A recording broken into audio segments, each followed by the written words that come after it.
Food delivery boy खाना देने गया था।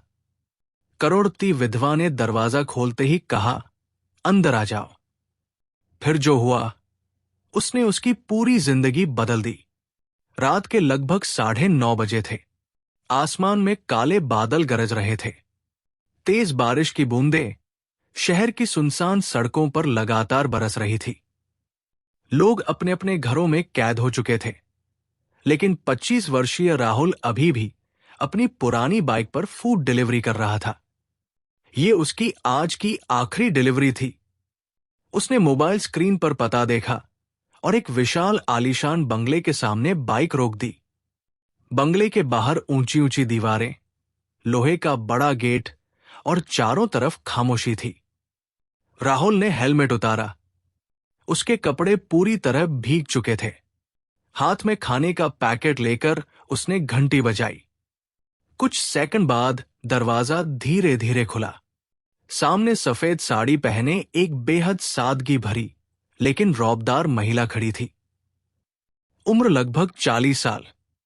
चेहरे पर दर्द साफ दिखाई देता था, लेकिन आंखों में एक अजीब सी शांति थी। उन्होंने राहुल को सिर से पांव तक देखा।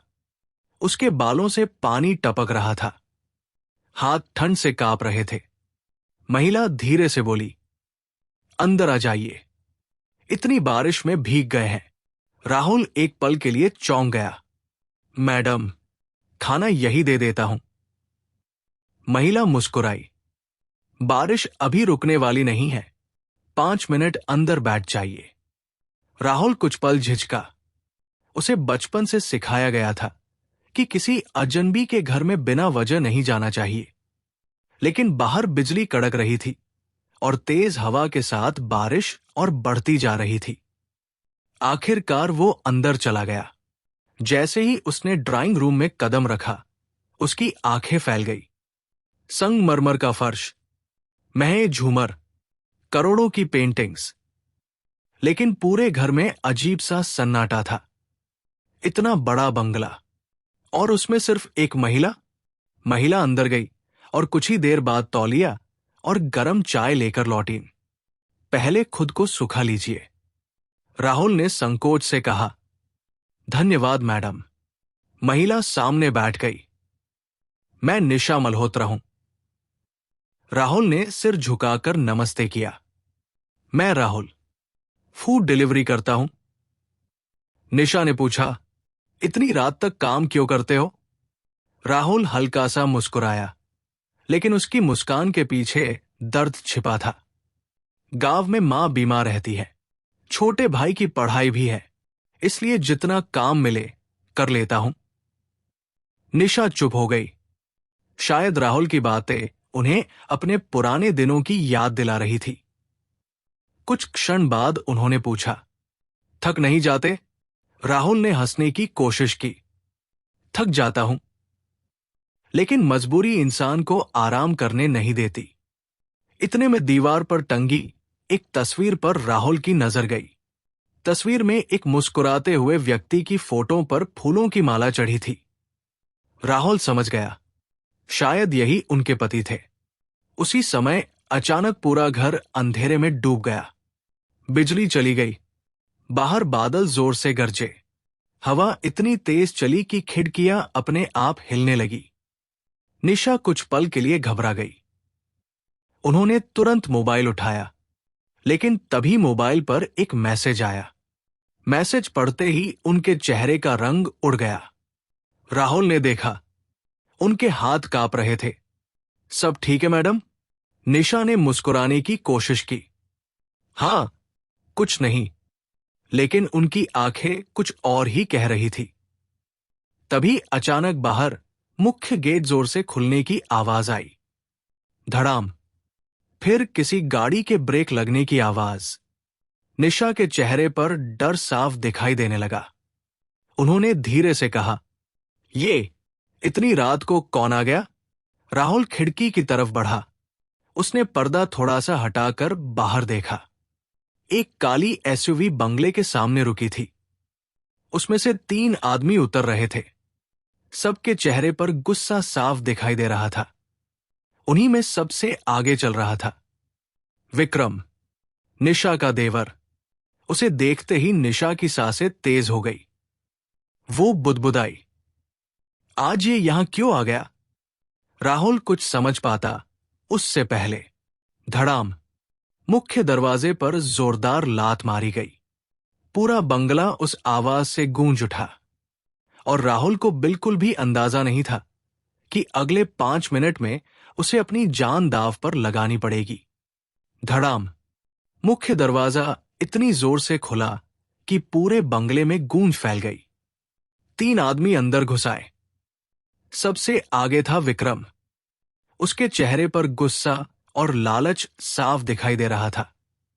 विक्रम ने ताली बजाते हुए कहा, वाह भाभी, इतनी रात को मेहमान भी बुलाने लगी। उसकी नजर सीधे राहुल पर पड़ी। ये कौन है? निशा ने शांत स्वर में कहा, फूड डिलीवरी लेकर आया था। बारिश बहुत तेज थी, इसलिए मैंने इसे 5 मिनट बैठने को कहा है। विक्रम व्यंग्य से हंस पड़ा। भाभी, आपका दिल बहुत बड़ा है, लेकिन कंपनी के कागजों पर साइन करने के लिए इतना बड़ा दिल मत दिखाइए। निशा ने सख्त आवाज में कहा, मैं पहले भी कह चुकी हूं, मल्होत्रा ग्रुप किसी लालची इंसान के हाथों में नहीं जाएगा। विक्रम का चेहरा तमतमा उठा। उसने पीछे खड़े दोनों गुंडों की तरफ इशारा किया, फाइलें निकाल लो, और अगर कोई बीच में आया तो अच्छा नहीं होगा। दोनों आदमी अलमारी की तरफ बढ़ने लगे। राहुल सब कुछ देख रहा था। वो समझ चुका था कि ये सिर्फ पारिवारिक झगड़ा नहीं, बल्कि करोड़ों की संपत्ति का मामला है। उसने धीरे से अपना मोबाइल जेब से निकाला। किसी को बिना बताए उसने 112 पर कॉल लगा दी। मोबाइल की स्क्रीन बंद कर दी ताकि किसी को शक न हो। उधर गुंडे अलमारी तोड़ने लगे। निशा उन्हें रोकने दौड़ी। एक गुंडे ने उन्हें जोर से धक्का दे दिया। वो फर्श पर गिर पड़ी। ये देखकर राहुल का खून खौल उठा। वो तुरंत उनके सामने आकर खड़ा हो गया। मैडम, पीछे हट जाइए। विक्रम जोर से हंसा। एक डिलीवरी बॉय हमें रोकेगा? उसने राहुल के सीने पर धक्का मारा। राहुल पीछे दीवार से टकराया, लेकिन अगले ही पल फिर खड़ा हो गया। उसकी आंखों में डर नहीं था। उसे सिर्फ इतना याद था, अगर आज मैं चुप रहा तो सारी उम्र खुद को माफ नहीं कर पाऊंगा। एक गुंडा लोहे की रॉड लेकर राहुल की तरफ दौड़ा। राहुल झुक गया। रॉड दीवार से टकराई। दूसरे ही पल राहुल ने पास पड़ी कुर्सी उठाकर उसके सामने फेंक दी। कमरे में अफरातफरी मच गई। उधर पुलिस कंट्रोल रूम में राहुल की कॉल चालू थी। सारी आवाजें रिकॉर्ड हो रही थी। विक्रम को अभी तक इसका अंदाजा नहीं था। तभी बाहर से पुलिस सायरन की आवाज सुनाई दी। पी, पो, पी। तीनों के चेहरों का रंग उड़ गया। भागो, विक्रम चिल्लाया। तीनों बाहर की तरफ दौड़े, लेकिन बंगले के गेट पर पहले से पुलिस खड़ी थी। कुछ ही मिनटों में तीनों हथकड़ियों में थे। इंस्पेक्टर ने राहुल की तरफ देखा। अगर समय पर कॉल नहीं आती तो आज बहुत बड़ी वारदात हो जाती। राहुल बस मुस्कुरा दिया। मैंने सिर्फ अपना फाराजा निभाया है। निशा कुछ पल तक उसे देखती रही। उन्हें यकीन नहीं हो रहा था कि एक अनजान लड़का अपनी जान जोखिम में डाल सकता है। उनकी आंखें नम हो गई। धीरे से बोली, आज आपने सिर्फ मेरी नहीं, मेरे पति की आखिरी निशानी भी बचा ली। राहुल ने पहली बार पूछा, इन फाइलों में ऐसा क्या था? निशा ने गहरी सांस ली। इन्हीं कागजों की वजह से मेरे पति का सपना जिंदा है। अगर ये खो जाते तो हमारी पूरी कंपनी किसी और के हाथ चली जाती। रात काफी हो चुकी थी। बारिश भी रुक गई थी। राहुल जाने लगा। तभी निशा ने उसे आवाज दी। रुकिए। उन्होंने अपने पर्स से एक लिफाफा निकाला। ये आपकी बहादुरी का इनाम है। राहुल ने खोला। अंदर 5 लाख रुपए का चेक था। उसने बिना एक पल सोचे लिफाफा वापस कर दिया। माफ कीजिए मैडम, मैं मदद की कीमत नहीं ले सकता। निशा हैरान रह गई। उन्होंने अपनी जिंदगी में पहली बार ऐसा इंसान देखा था जिसने पैसों से पहले अपना आत्मसम्मान चुना। वो मुस्कुराई। ठीक है, अगर पैसे नहीं लोगे तो मेरी एक शर्त माननी होगी। जी, कल सुबह 10 बजे मेरी कंपनी में इंटरव्यू देने आना। राहुल घबरा गया। लेकिन मैडम, मैं ज्यादा पढ़ा लिखा नहीं हूं। निशा बोली, मुझे डिग्री से पहले इंसान का चरित्र देखना आता है, बाकी फैसला तुम्हारी मेहनत करेगी। अगली सुबह राहुल अपने सबसे अच्छे लेकिन पुराने कपड़े पहनकर मल्होत्रा ग्रुप पहुंचा। 40 मंजिला इमारत देखकर उसके कदम रुक गए। उसे लगा, क्या सचमुच मैं यहां काम कर सकता हूं? उसे क्या पता था कि इसी इमारत के अंदर कोई ऐसा व्यक्ति बैठा है जो उसकी जिंदगी की सबसे बड़ी परीक्षा लेने वाला है। राहुल रिसेप्शन के सामने खड़ा था। उसके हाथ पसीने से भीग चुके थे। इतने बड़े ऑफिस में वो पहली बार आया था। चारों तरफ सूट पहने लोग, तेजी से चलते कर्मचारी और चमचमाती लॉबी देखकर उसे अपना फटा हुआ बैग और पुराने जूते याद आने लगे। तभी रिसेप्शनिस्ट मुस्कुराकर बोली, क्या आप राहुल हैं? राहुल ने हैरानी से सिर हिलाया। जी, मैडम आपका इंतजार कर रही है। राहुल सीधा निशा के केबिन में पहुंचा। निशा ने मुस्कुराकर उसका स्वागत किया। डरो मत, यहां किसी पर एहसान नहीं होता। यहां हर किसी को अपनी मेहनत से जगह बनानी पड़ती है। उसी दिन राहुल का इंटरव्यू हुआ। उसने हर सवाल का ईमानदारी से जवाब दिया। उसके पास अनुभव कम था, लेकिन आत्मविश्वास और सच्चाई भरपूर थी। निशा ने उसे ट्रेनी मैनेजमेंट असिस्टेंट की नौकरी दे दी। पहले ही दिन से राहुल सबसे पहले ऑफिस आता और सबसे आखिर में निकलता। कोई कर्मचारी ओवरटाइम करने से मना कर देता तो राहुल बिना शिकायत काम पूरा कर देता। धीरे धीरे पूरी कंपनी में उसकी चर्चा होने लगी। लेकिन हर किसी को उसकी तरक्की पसंद नहीं थी। कंपनी का फाइनेंस हेड राकेश अंदर ही अंदर जलने लगा। वो सोचता, कल तक फूड डिलीवरी करता था और आज मैडम का भरोसेमंद बन गया। राकेश ने मन ही मन राहुल को फंसाने की योजना बना ली। एक दिन कंपनी के अकाउंट से 2 करोड़ रुपए गायब हो गए। पूरे ऑफिस में हड़कंप मच गया। बोर्ड मीटिंग बुलाई गई। राकेश अचानक खड़ा हुआ। मैडम, जिस दिन राहुल को सर्वर रूम की एक्सेस मिली, उसी दिन से गड़बड़ी शुरू हुई। पूरा कमरा राहुल की तरफ देखने लगा। राहुल के पैरों तले जमीन खिसक गई। मैडम, मैंने कुछ नहीं किया, लेकिन सबूत उसके खिलाफ दिखाई दे रहे थे। सीसीटीवी में वही रात को सर्वर रूम में जाता दिख रहा था। निशा भी कुछ पल के लिए चुप हो गई।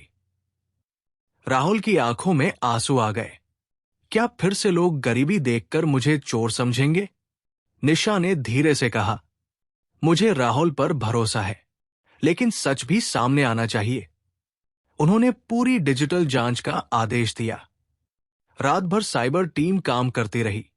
अगली सुबह रिपोर्ट आई। सच्चाई जानकर सबके पैरों तले जमीन खिसक गई।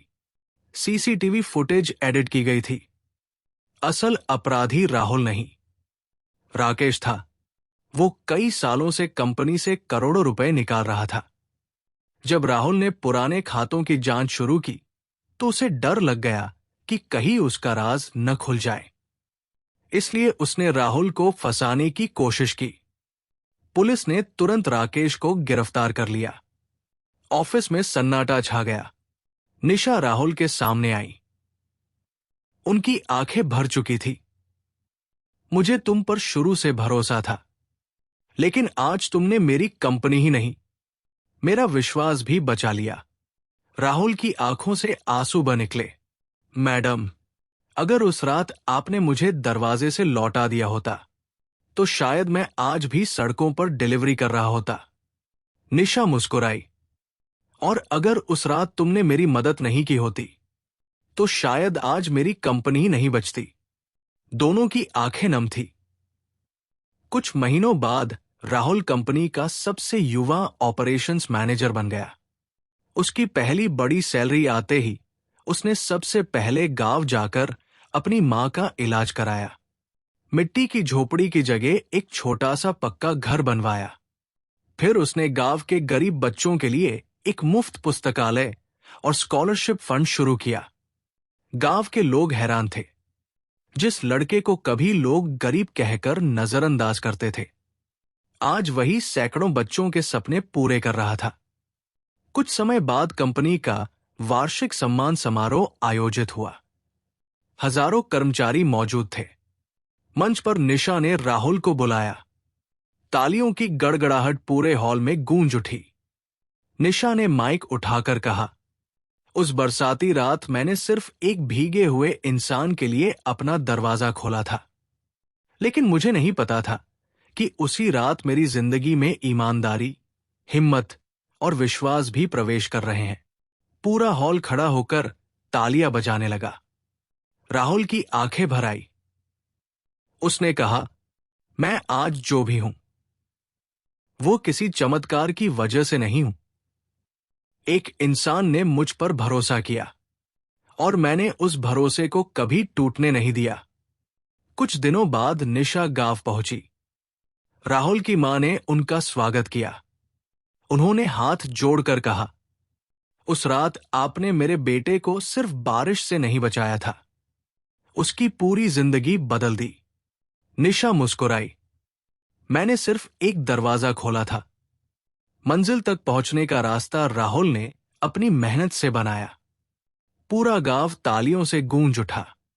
राहुल ने आसमान की तरफ देखा। उसे लगा जैसे भगवान कह रहे हों, इंसानियत से किया गया एक छोटा सा अच्छा काम कभी व्यर्थ नहीं जाता। वो किसी न किसी दिन बनकर लौटता है और पूरी जिंदगी बदल देता है। कहानी की सीख, कभी किसी इंसान की पहचान उसके कपड़ों, काम या गरीबी से मत कीजिए।